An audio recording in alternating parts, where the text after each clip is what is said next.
Founders of Alexandria. By Star Scribe. Part 6. Alex. Chapter 2. In her youth, Alex had read about the meetings of the Big Three during the Second World War, as they made sweeping plans to end the Axis powers, plans that would have consequences stretching long past their own lifetimes. Yet now, as she sat in the cargo area aboard a loaned HPI Hummingbird, she imagined she knew a little of what those men might have felt. There were no nations at stake, all of those were already gone.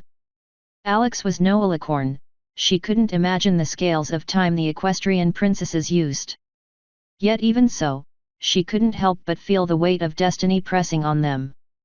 Just as mighty ships could be steered by minor adjustments of a comparatively small rotor, much of Earth's history might now depend on just a few. The loss of the equestrian library would mean rediscovering magic from scratch. The loss of the proof of what had happened might create a future rife with suspicion and fear. Without that, why believe what they had to say about the cause of the event? Without it, the future might bring chaos and war. Who best to capitalize on that than the being called Odium?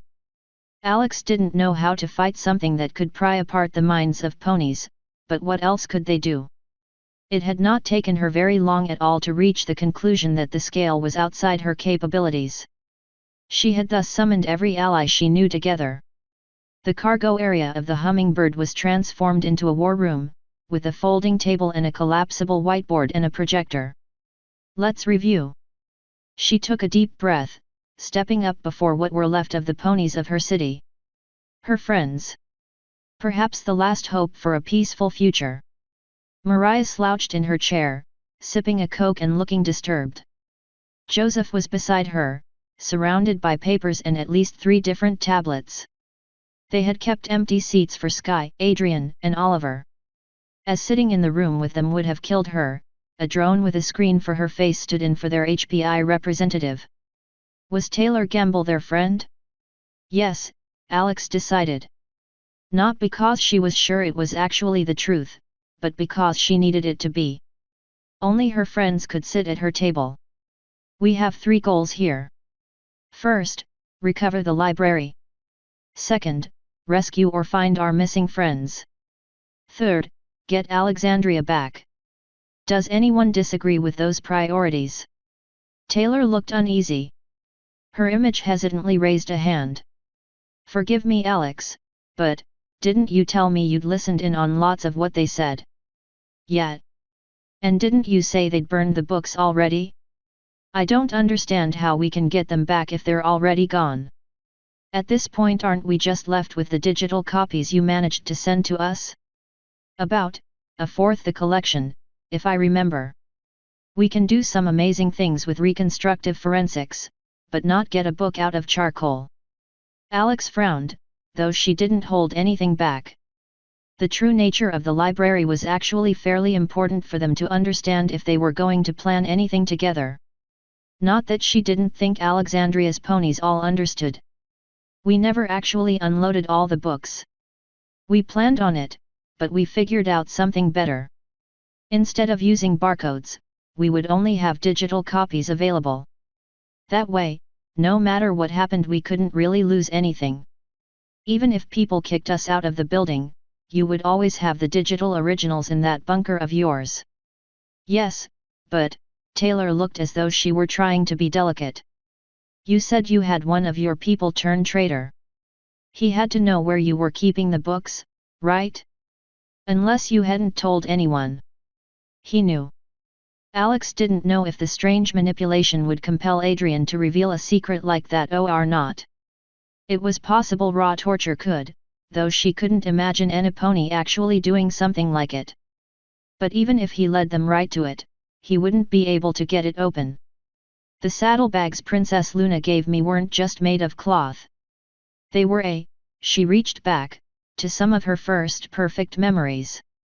The memories she had put down just after emerging from her time with Celestia, Luna, Cadence, Twilight, and the nightmare being that wasn't a pony at all. She could still see a tree made from crystal, still see the little gathering of ponies that had assembled for her goodbye breakfast. She heard the purple alicorn's words as though she were still there, and repeated them exactly, intonation and all. A singularity class temporospatial claudication. My soul is the key. If any pony but me opens the bag, it's just a bag. Pretty annoying if some pony puts something in there, 'cause I can't get to the just a bag part of the saddlebags myself. Some pony else has to open it for me and dump out whatever crap got shoved in. Mariah glanced briefly up at the stump of her own horn. You're sure they won't just be able to trash the bag somehow? What good is a claudication if you can't get in to get our books out? Alex shook her head again. The pony who made it was pretty sure it would be really hard to destroy. Its most basic defense would be to come right to me. She didn't really explain how it would, but she was the Princess of Magic, so I trust her. Princess of Magic. Taylor repeated the term, and didn't even sound like she was making fun of it. Much.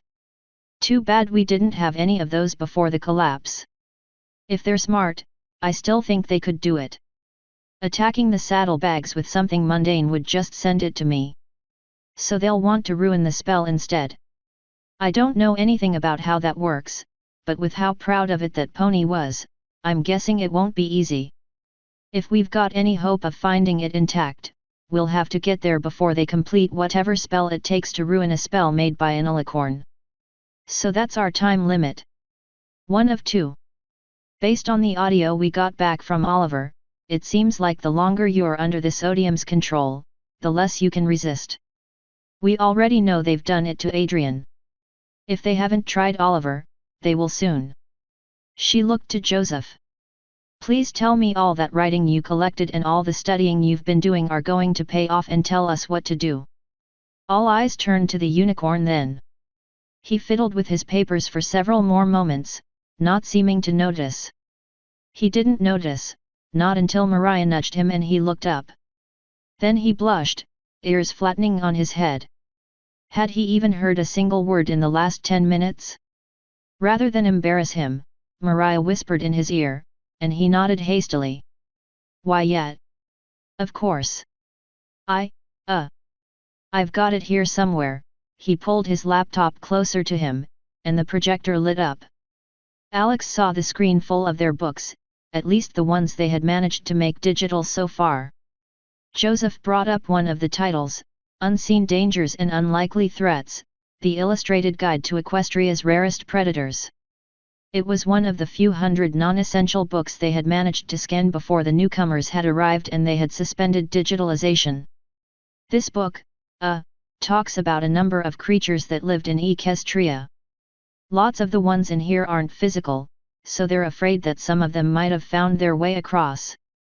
I looked for anything that might be able to influence the actions of multiple ponies at once, and it's a pretty short list.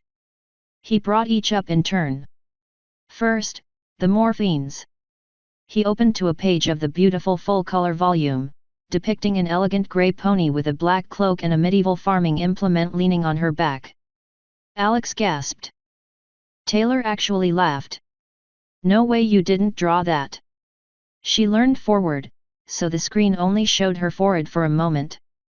The equestrian aliens have an angel of death myth. Joseph nodded. I think it's something like that. They don't exist in the real world, at least, not according to this. It's confusing, but it talks about dreams like they take place somewhere almost real. There are several different ones, each with crazy powers they'll use on ponies who get in their way. This one is death, but there's more. He flicked through a few different illustrations on successive pages. She was sure each had correspondences in Earth mythologies somewhere, if she had known where to look. An elegant tempter, a monstrous spider with shears and red silk thread, a great stag. The morphines are like dream gods. I only schemed it, but the book didn't seem to know if any of it was real or not. But if it was right, some of them could mentally influence ponies. Infect them through their dreams, then force them to do things when they wake up. Your friend Princess Luna fought some. Alex frowned at the latest illustration, then shook her head. Looks like a very specific list. Like a pantheon. Even if most aren't real, I'm guessing you'd tell us if there was one of them named Odium. Joseph spluttered for a moment, as though she had just tripped him. Alex realized with a twinge of guilt she might have done just that by mentioning what might have been his next point. Sorry for interrupting. She blushed, suddenly staring at the marker resting by her hooves. What else could it be? The unicorn took another few moments before he finally answered. Yet, well, there weren't very many other things that were able to manipulate whole groups. There's one that was able to corrupt a princess, but it could only have one host at a time. The only thing this book talks about. Which might not even be the same thing. Mariah added. Yet, might not. But the only thing closes this. The page changed, displaying a creature Alex could barely describe. It was like a half-melted pony, twisting into shadow with a wickedly pointed horn. It's called an umbrum. These aren't like the morphines, they're real. Well, he paused. I think they are. Equestrian books talk about such crazy stuff that I don't always know if it's supposed to be literal or not. I think this one was though, because it talks about one of them enslaving a whole country. It's not physical, but it's not omniscient. Its essence has to be contained, or else it will disintegrate over time. Like an object, or a pony. It could roam around for a few miles from its host, but not further. Alex shivered as she took in the wicked horn, the bright green eyes. She had never seen so much hate in a simple drawing before. They can force ponies to act against their will. Joseph nodded. Not at first. They have to break your will first. They feed on hatred and anger. Eventually, when that's all you've got left, the shadow can fill you up and you won't have the strength left to fight. Force you to do whatever it wants. These guys used to be a whole race, though the book says they're generally thought to be gone now. Apparently not. There's at least one left. Odium. Alex remained quiet, letting the reality of what they had just learned sink in. True, there was no guarantee the being these ponies called Odium really was one of these umbrum. It might be, or it might be something else entirely. But they had nothing else to go on, not a drop more information. They had no choice but to make some assumptions, or else just make no plans at all and charge in blind. So, we know the ponies in there are acting against their will. That means we absolutely can't kill any pony, and we should avoid hurting them as much as possible. Mariah opened her mouth to speak, but Alex just kept going, getting louder. It worked, and the unicorn remained quiet. Adrian would never hurt us. He was the one who came up with the plan to sneak into that house and learn what was really going on. If he had been evil, he could have stopped us from leaving, could have told them where the hummingbird was so they could stop us from getting in, all kinds of things. I will not have us wasting time debating it. Agreed. She waited for assent from the others, which all of them gave except Mariah. Eventually she just grunted. Enough. We need non-lethal weapons then. It's a handicap, since I bet they're using the real thing. Do we have those, Taylor? The young woman's image nodded. Most of our combat drones have their biggest payload of non-lethals. When there are only a few hundred of you left, you can't afford to kill anyone no matter what. We've got rubber bullets on most of them, as well as for the hoof guns we made for you, they still use standard-sized bullets. Her image was briefly replaced with that of the other drones, then the boxes that contained non-lethal ammo and where they could find them on the hummingbird. You should know, though. They've got a reduced range over the real thing, basically no penetration, and they can still kill if you hit somebody wrong. Get them in their temple for instance, or an eye, she made a gesture with 2 fingers across her throat. Kiss mortality goodbye. Aim for the center mass. You're much less likely to kill someone if you hit them there. Mariah got up, opening the designated cargo locker on the wall. Sure enough, the boxes were waiting for them, covered in HPI barcodes. She lifted one out and over to the pile of weapons without another word, beginning the work of switching out the ammo. Without magic, it was bound to be grueling, menial work. even if her hoof dexterity was much better than it had been. "I'm still listening," she called. "But since this is gonna take freakin' forever, I'm going to start now if that's okay." Alex nodded appreciatively, then turned back to the projection of Taylor. "Anything else? Besides the bullets, I mean." Taylor frowned. "Well, our soldiers have more.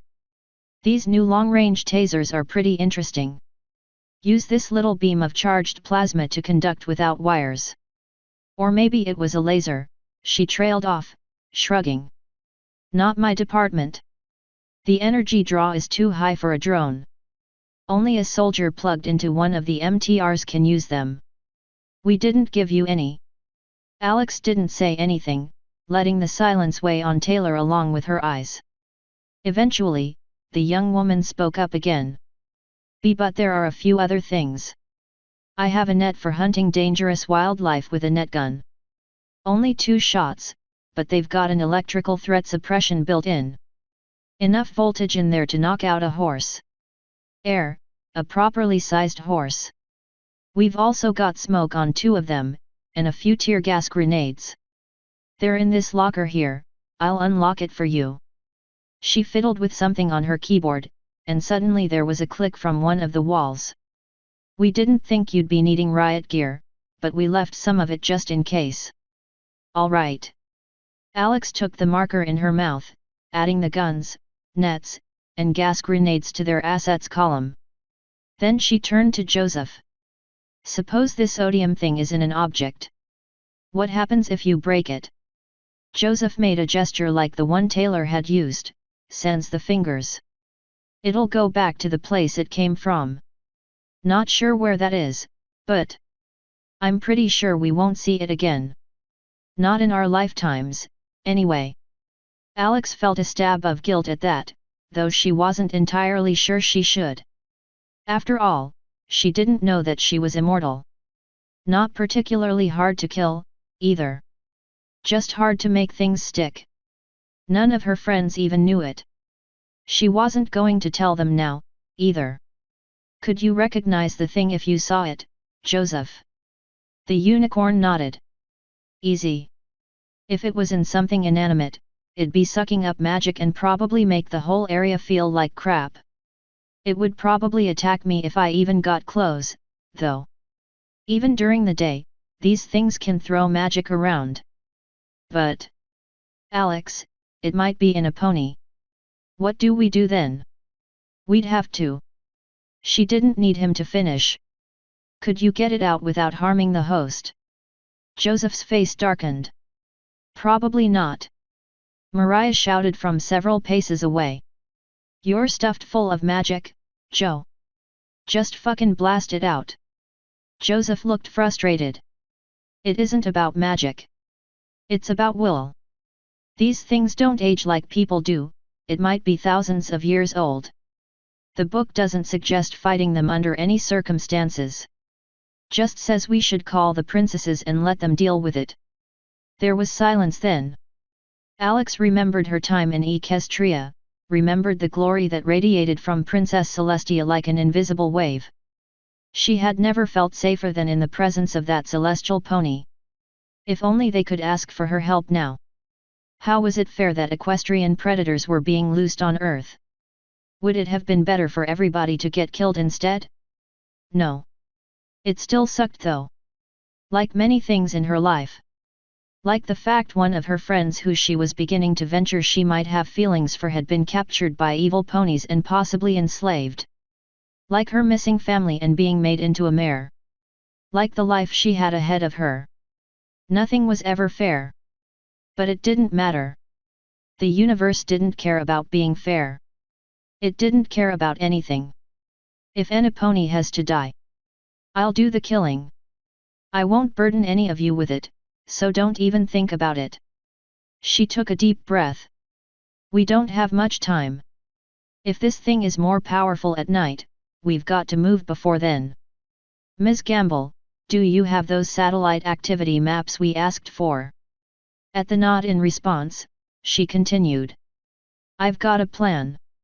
It's not perfect, but, with only the 3 of us, it will have to do. She took a deep breath, then explained it. She took a deep breath, then explained it. And, of course, she had been right. They didn't like it.